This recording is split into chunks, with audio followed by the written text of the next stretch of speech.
You know, I think back to when I was in fifth grade. I know for a lot of us, it seems like a really, really long time ago. I know that makes me feel kind of old, to say the least, because I feel like, in a year and a half I'm going off to college. In fifth grade, it seems like it was forever ago. But I think back to this story in fifth grade with me and my best friend, Josh. So Josh and I were a goofy bunch. We lived up to the golden child ideals, where we lived up, we had the A pluses, we were the jock of the school, and everybody knew who we were. We used to have a lot of fun. Well, we also used to be idiots. And in fifth grade, we decided that it was a great idea to debate the word scissors. We debated how you pronounce the word scissors. We went back and forth. I said it was skizzers, he said it was skizzors. We went back and forth so much that it annoyed the crap out of my fifth grade teacher. Like, to the point where she kicked us out of class. Well, being a fifth grader, we decided to come back in the classroom after being kicked out and do it again. Because, we're dumb. So we came back in and we did it all over again. And she sent us back out. She brought us up with referrals and sent us down to the principal's office. And see, at the time, I thought that was the worst thing that could possibly happen to you. If you get sent down to the principal's office, that's like one of the worst things that could possibly happen. Am I right? Come on. Raise your hand if you've been to the principal's office. I remember that used to be the scariest place for me. And every time I went down there, it was usually for something good. Well, this time I had to walk down with a referral in my hand. And it didn't end so well, especially when she called my parents. I came home and my mom had just this look on her face. And you know that look when your mom gives you and you're just like, oh, and you're like, okay, I'm going upstairs. Well, that's the look I got when I got home. And I realized in that moment that there's so much more that happens in life, and some of it good, some of it bad. And at the time, in fifth grade, in that innocence, I thought that was one of the worst things that could possibly happen, right? Well, in that hardship, I've learned through anxiety and depression, so many things, different things that have happened to me over the years, that there's one big thing that we all struggle with. And I'm going to speak from the guy's perspective for just a moment. I know us guys, we absolutely hate knowing that there's something wrong, something that we can't fix, something that we're dealing with that doesn't just have this solution that we can knock out or whatever, And so we live up to the standard of the golden child idea. Getting straight A's and being strong and just being that role model, that perfect child that everyone expects us to be, or at least that's how we perceive it, right? And so over the years, I've realized that this overall idea that we all struggle with is being okay with not being okay. And I probably jumped a few slides there, sorry, Eric, and in that, a lot of people have come to me, and I've talked with numerous people over this time span about how do you deal with this. I'm in this hole, I'm 6 feet under, whatever song that comes from, and I just can't get out. And it's not something where somebody can just slide down the ladder and I can just climb out. It's something that I have to work through and I have to process, but the thing is I can't do it on my own. And so I look at it, and when people talk to me, and I've talked to other people over the years, all I've come to realize is that there's a process to it. And one, it starts with faith. Now, no matter what background you come from in religion or non-religion, this idea of faith is something that we all give into. It doesn't matter if you're dealing with cancer. It doesn't matter if you're dealing with beggars. We all give into this idea that there's going to be something better down the road, that it's going to be okay, somehow, some way. Now, obviously, it doesn't always turn out like that, but we give into that idea. Now, when I talk to my friends, so like Braden's sitting here in the front row, so I'm going to pick on you. But when I talk to Braden, I trust him a lot, right? This idea of trust is something we have with people, something we have in something. But this idea of faith, and the definition of faith is having complete trust and confidence in someone or something. Furthermore, faith can be trusting in someone or something that you cannot see. So this idea of trusting somebody doesn't identify the measure to which extent you trust somebody. But the idea of faith does. Complete trust. I'm not just trusting you, I'm completely trusting you. So when people come to me, and as I've come to learn, because I've gone through this process so many times, is if you don't have a solid foundation, there's only one solid foundation, that is being faith. If you don't have the solid foundation, you're going to fall, you're going to slide, you're going to go up the mountain and around the roller coaster and around the corner. It's not going to work. But this idea of faith, that's what you root yourself in. Completely trusting in something that in the end it's going to be okay. And in knowing that, that's what you stand in. Nothing else is flat Everything else is rocky, but if you stand in this foundation of faith, in complete trust, 100%, not just saying I trust you, 75.6%, complete trust, 100%, you're rooting yourself for success. And so as people go on about that, I would look at it from the flip side. What if I don't have faith? What if I'm not rooting myself in the right foundation, you know? What if I don't believe in this, or what if I don't believe in that? Well, I looked up a verse, and I wanted to see what the flip side was. If I don't have faith, and I looked at Hebrews 11:6, and without faith, it is impossible to please God, because anyone who comes to him must believe that he exists, and that he rewards those who earnestly seek him.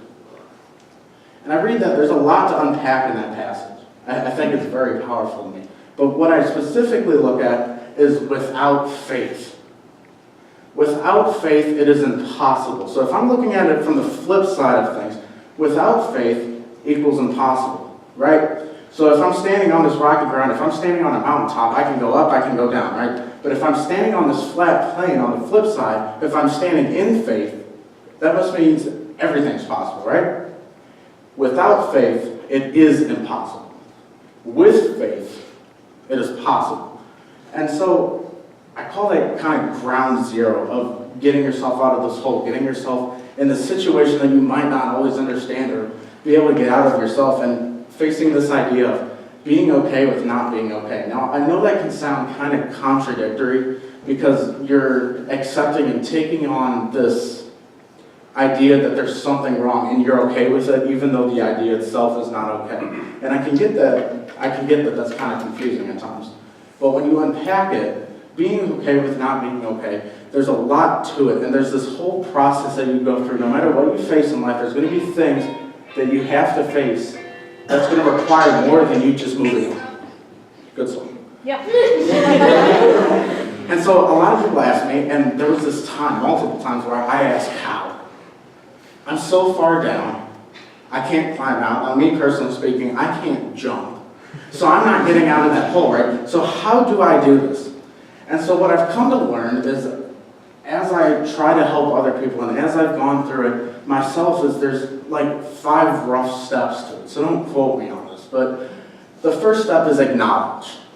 If I'm in a dark room, or a light room, whichever, and there's nothing else in here except this problem, right? I can put it in the corner, I can put it in the middle, I can put it on top of my head, but the problem is there. The problem doesn't go anywhere. You can run circles around it. You can, take a nap in the corner and face the wall. It's still there. It's not like it just goes away. It's still there. So my first step in that is acknowledge. If I have this problem and it's here, I'm not going to say that I haven't run from my problems. I will. True story. It took a very wise man 3 years to get me to go get help for some very specific things, because I spent 3 years in this room with this huge problem in the middle of it, and I just ran in circles. And physically, emotionally, no matter how you want to think about it, it got me really tired. So when I look at this problem that I'm presented with, if I take a step to acknowledge it, I see that it's there, I see its presence, that's your first step to start getting out of this hole. Because if you're spinning in this hole, you can spin all you want, but if you don't see the problem, nothing's going to change. And so I look into it further, and once again, from the guy's perspective, because I can relate to that the most, is seeing this problem can be really hard. And seeing this problem that makes you so weak, this problem in itself that is a weakness, can make you strong. Because sometimes the strongest you can be is at your weakness. When I'm acknowledging that there's this problem, this weakness that I'm dealing with, I didn't just acknowledge that because I'm weak. I acknowledge that because I am strong. I don't just get up one day and magically say, hey, I have this problem. Hi problem, how are you? No, I get up and I have to be strong. And I face this problem not out of weakness, but out of strength, which leads me to step 2, accept. So I can look at this problem, I can look it in the face, I can see that it's there, I can run circles around it all I want. But the next step in all of this is accepting it. And that can be really hard because that means you're accepting that you are weak, that you can't fix it, that no matter what you do, it's never going to be enough. And for a lot of us, that can be really, really, really hard. And so I'm going to flash back to a verse that a lot of you may know if you went on the fall retreat. 2 Corinthians 12:10 says, "That is why, for Christ's sake, I delight in weakness, in insults, in hardships, in persecutions, in difficulties. For when I am weak, then I am strong." And accepting this, and accepting that there is something wrong, and accepting this weakness, this part of you that doesn't function correctly, however you want to look at it, there it is. Because in weakness, I am strong. In weakness, and taking this step to accept that there is something wrong, and taking this step to acknowledge and accept that there's something wrong, and that I can't do it on my own, I am strong. Because in that, you can't just jump up. You're not going to jump up. Think about the energy it takes in your body to get up and move. It takes strength. Energy is strength. So in that weakness, I am strong. And flashing back to another verse that a lot of you may know is Philippians 4:13. "So furthermore, in this weakness I am strong." But this is where my strength comes from. Philippians 4:13 says, "I can do all things through Him who gives me strength." Because your strength itself, it's physical, it's emotional, it's mental, however you want to look at it, but it's of this world, which means it's not substantial. And so when I'm looking at this, and I'm sitting here trying to process this, where do I get this strength?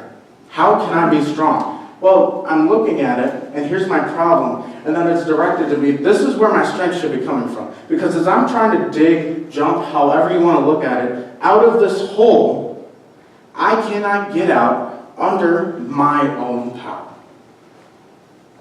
But as soon as I turn to where my strength should be coming from, through Him, through Christ, through Jesus, through God, suddenly I'm going to be just overwhelmed with strength. Because that is where my foundation is. That is where I'm accepting from. That's where I am entrusting this problem. And so as we move on, I know in accepting this, it doesn't just seem like that easy. You can't just wake up and I have a problem. I mean, you can, but that's not truly accepting it. I know of this world, and I'm not going to say I don't fall victim to it because I do every day. But of this world, we face the pride of gender, class, race, expectations, reality, society, friends, and family on a daily basis. They're all telling you what you should be doing. They're all telling you, I got you. I'm going to lift you up. I'm going to pull you out of here. I'm going to pull you out of this hole because, I got your back. They can help you all they want. And the whole surrounding idea of people being on the earth is this life isn't meant to be lived alone. God has put people in your life to help you with that. But where your strength is going to come from, how you cope and how you deal and how you work through a problem is coming through one. One person, one being, however you want to look at it. That's God, that's Jesus, that's the Holy Spirit. So as you go through and you face all these ideas and ideals and different situations with these conflicting views, that's where our foundation can get kind of shaky, which makes, if you have no foundation, it can't hold anything, which means step 1 and step 2 are absolutely insufficient. If you don't have that solid foundation and you're rooting yourself in faith, that's what you're listening to, that's not going to work. And so, if you root yourself in faith, if you root yourself in complete trust in something that you may or may not see, if you're rooting yourself in the right thing, then suddenly things start to work. Suddenly you find this strength. Suddenly you find that the people in your life, what they're doing is actually going to help. So in faith, and then we acknowledge and then we accept this problem, which none of which are easy tasks, I'm telling you that now. But then in that, I think back to what Mr. Nate Boardman said a few weeks ago in Big Church. If you were there, he said, it's okay to not be okay, but it's not okay to stay there. So I can get here, I can acknowledge, I can accept, I can work my way up this ladder, But if I just stay here, eventually it's not going to do anything for me because there's still this problem. I can accept it, I can acknowledge it, but if this problem is still here, it's still a problem. And so that's where, as soon as you can get to this point where you can acknowledge and where you can accept, you're going to move into this space where you can begin to heal. And healing can come in so many different ways for so many different people. And I want to point out now that for each one of these steps, there's no timetable, there's no time frame. There's things that, and it's going to come up later, but these steps repeat. There's times when I look back and these things that I have gone through, I can be fazed because it's a certain date. And that just reminds me of something that happened. These steps, they can be out of order, they can come up again. There's no timetable to them. But it's how you work through it. That's what matters. So as soon as you can get to this place where you're rooting yourself in faith, you can acknowledge, you can accept, then you can move on to what we all long for in healing. So many of us, as we're facing a problem, we look for, I want to be done, I want to move on, I want to heal, I don't want this wound anymore. I know I've been there. And we just long for this healing, but we can't just jump this bridge to healing without facing the problem, which is what so many of us think we can do. And so I'm going to look at a passage out of Mark 5, and a little bit of the background on this is that Jesus crossed the lake into a new town. He's with his disciples, he's going through the local town, and he's constantly brushing shoulders with everybody. It's like when a celebrity shows up, everybody wants to see everybody and see him and shake his hand, that kind of thing. But it's not until he is touched by one specific person that he sees, or I don't know, what do you want to call it, acknowledges something. Just one person out of all these people that touch him, he says, stop. Hold up. Who touched me? The disciples, they're looking around, but Jesus, a lot of people have touched you. He says, no. Who touched me? And he goes searching for this person in the local market, in this local town he's in. And she comes back to Jesus, which is the crazy thing, because she's running off and she comes back to Jesus and drops at his feet because in her faith, in her believing in Jesus, that he's the Lord and Savior and that he can heal her by touching her, she was healed. And Jesus addresses that when she drops down at his feet in Mark 5:34. He said to her, daughter, your faith has healed you. Go in peace and be free from your suffering. I look at the word in there, your faith. Your faith in something that you may not be able to see, this thing that's so unfathomable, at times. Your faith in that's what's healed you. This foundation. She was sick. She acknowledged that, she accepted that, she knew she was sick. But her faith is what led her to this point that she could be healed. And that was through Jesus. And as I go on even further, her faith relieved her suffering. Her faith relieved her of this problem that she couldn't face alone. She could have all the friends in the world, and any friend could come up to her and say, you know what, I got you. But no matter how much that friend has her friend just can't come in and take that problem, that sickness away. It was her faith, her foundation, in order to go through this set of steps to healing and to getting through this problem. That's what cured her, her faith in Jesus. And so as we go on, step 4 being growth. So I know that can get kind of complicated at times because there's so many different ways to do it. But as we acknowledge and we accept and we start to heal, and the thing is, you can go through step 4 and 5. But the thing is, this healing process, it could be going on while you're going through those. There's things I'm going through right now that here's a perfect example. If anyone would have asked me 2 years ago if I'd be up on the stage, I would have looked at them and laughed. Hilarious. But I'm still healing from things that have happened. I'm still healing from facing anxiety and depression. But yet, I'm up here sharing, but that doesn't mean I'm still not struggling with it. That doesn't mean that I'm still not healing from it. That doesn't mean that I'm still not growing from it. You go on, you learn how to deal with it and how to learn from it and how to evolve from it. And that's when you're going to get to this point where you can grow from it. It's what makes us better people. What changes us to be better people. And so this step of growing can be interpreted in so many different ways to so many different people. And how you go about it is going to be different for everybody. What you learn and what you take in and what you just feel like a sponge, what you choose to take in and what you accept and what you don't accept, that's going to be different for everybody, dependent on the situation and the person. But then after you go through this step of foundation and acknowledging, accepting, healing, and growing, and these steps are going to be all over the place. They don't necessarily go in one order before the other because there's so many different problems, and at times you're going to be flashing back. But then you share. Because I flash back to what I said earlier, this life isn't meant to be lived alone. God put other people in your life, and in my life, and in everyone else's life for a reason.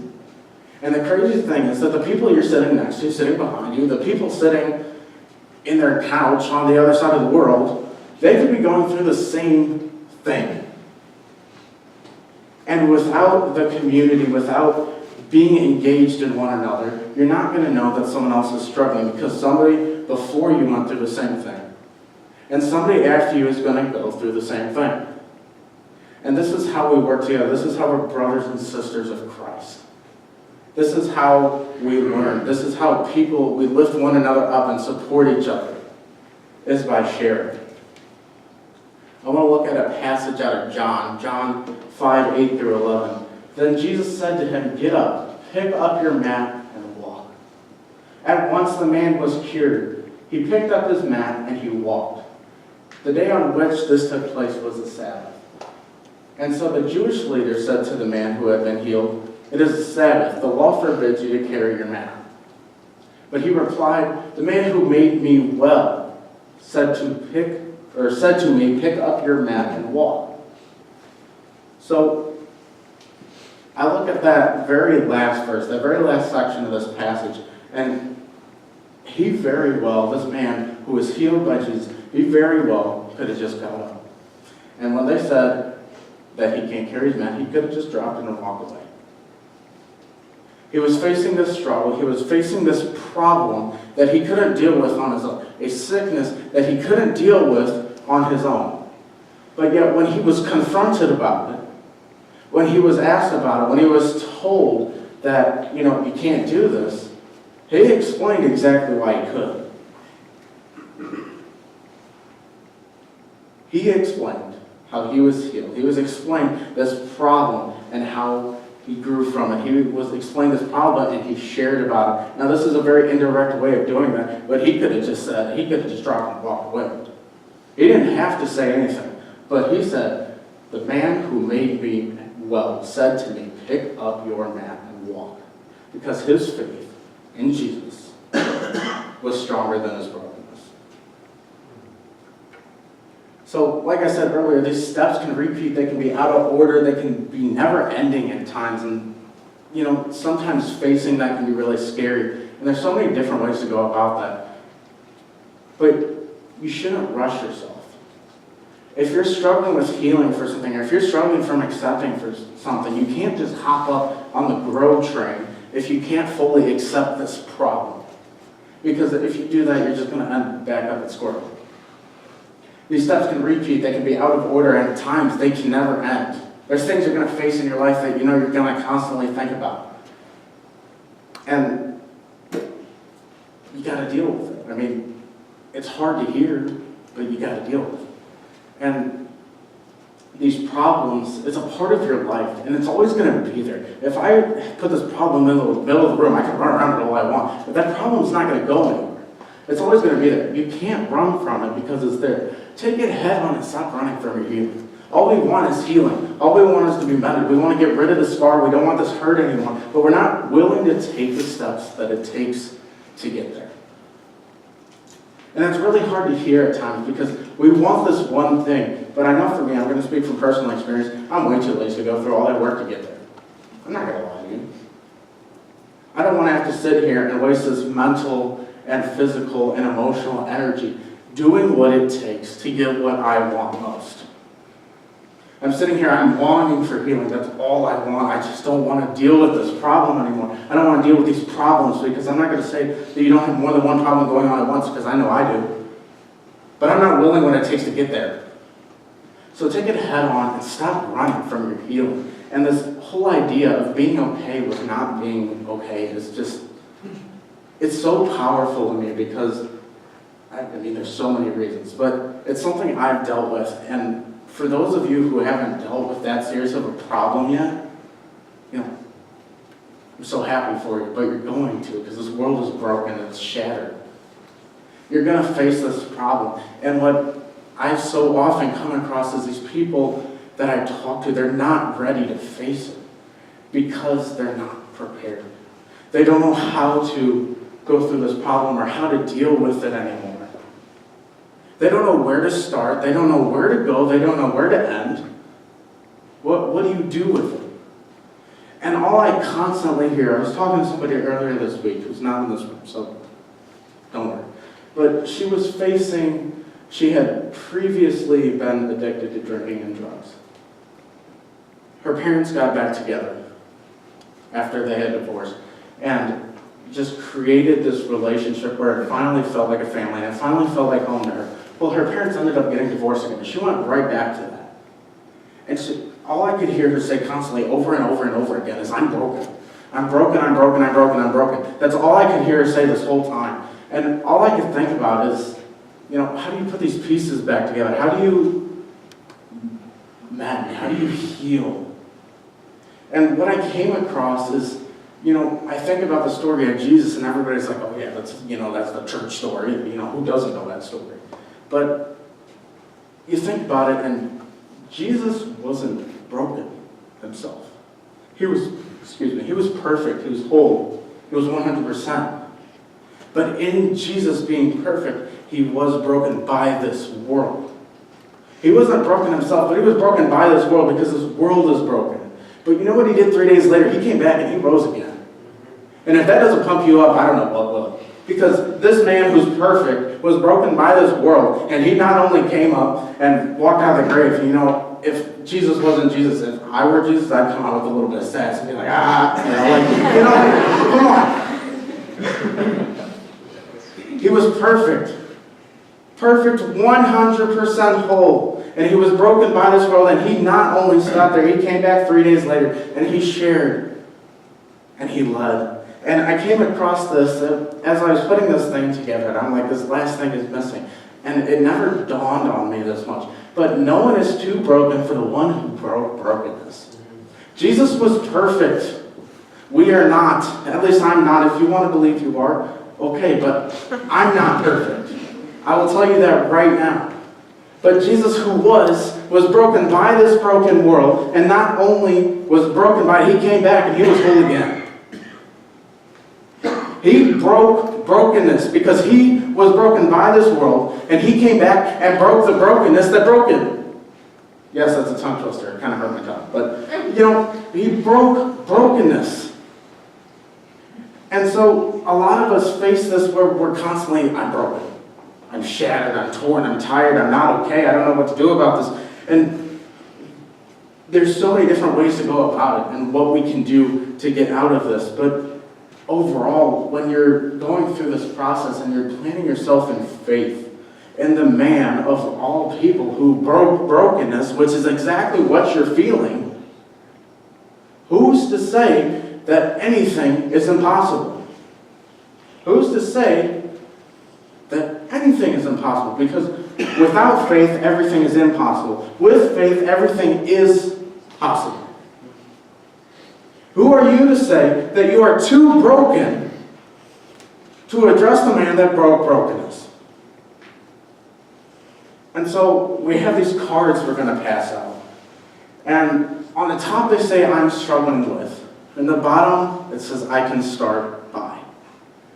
And I really want you guys to take this seriously, because I know a lot of us are facing these problems. I'm struggling with, I want you to be honest with yourself. You're not going to give these to other people, you're going to keep them to yourself. And I challenge you to put them in your shoe, locker, whatever.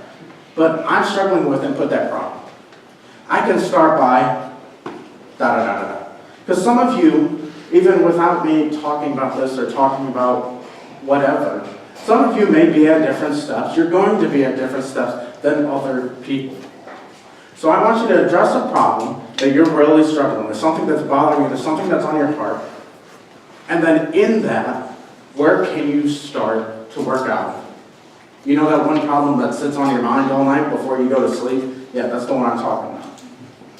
And as you do that, I really challenge you guys to dig deep. I challenge you guys to take a step in your faith, in your complete trust. I challenge you to sit there in prayer, sit there and sing, throw your hands in the air, go in the back and talk to me. If you don't know anyone, talk to a leader. I really challenge you to do that. Because the thing is, we're all stuck in this pride of not wanting to accept this and not wanting to deal with it. So I really challenge you to dig deep and start your change tonight. And Eric's going to come up with a song, and I really ask you guys to take this seriously. And as we're done, exit quietly for the ones who do want to do something with this, okay?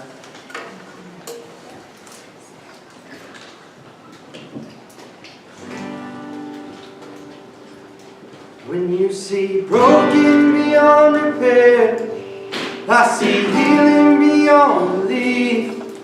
When you see too far gone, I see one step away from home. How many times could one heart break? It was never supposed to be this way. Look in the mirror, you might find someone you never thought you'd be. Oh, but I can still recognize the one I love in your tear-stained eyes. I know you might not see it now, so lift your eyes to me. When you see broken beyond repair, I see healing beyond belief. When you see too far gone, oh, you're one step away from home. You see nothing but damaged goods. I see something good in the making, not finished yet. When you see wounded, I see mended. You see the worst mistakes, but I see the price I paid. There's nothing you could ever do to lose what grace has won. So hold on, it's not the end. This is where love's work begins. I'm making all things new, and I will make a miracle of you. When you see broken beyond repair, I see healing beyond belief.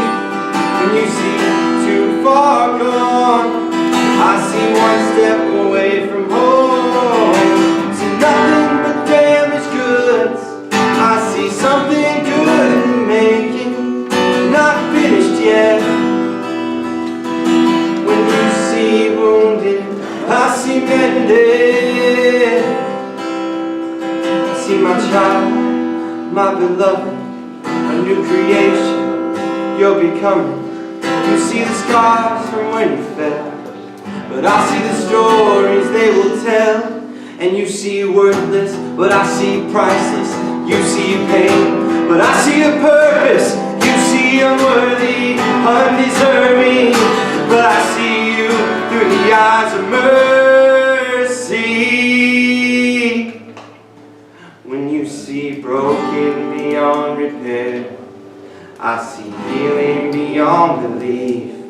When you see too far gone, oh, you're one step away from home. You see nothing but damaged goods. I see something good in the making, not finished yet. When you see wounded, I see mended.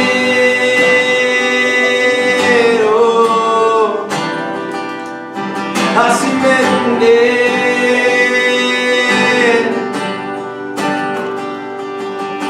When you see I see mending.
every chain. There's salvation in your name, Jesus Christ, my living hope.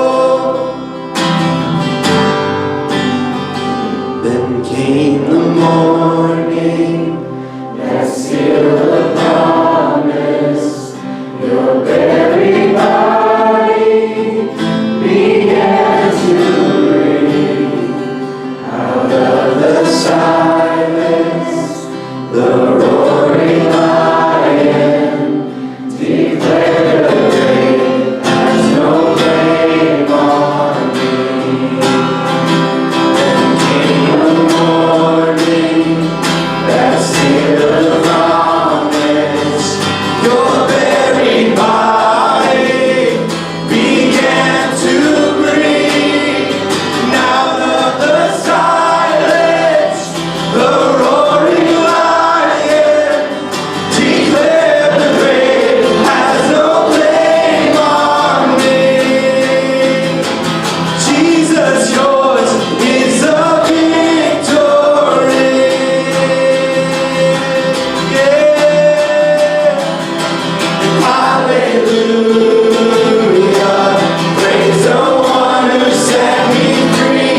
Hallelujah. Death has lost its grip on me. You have broken every chain. There's salvation in your name, Jesus Christ, my living hope. And hallelujah, praise the one who set me free. Hallelujah, death has lost its grip on me. You have broken every chain. There's salvation in your name, Jesus Christ, my living hope. Jesus Christ, my living hope. Jesus Christ, my living hope. And God, you are my living hope.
attitude, thinking about, no matter what it is,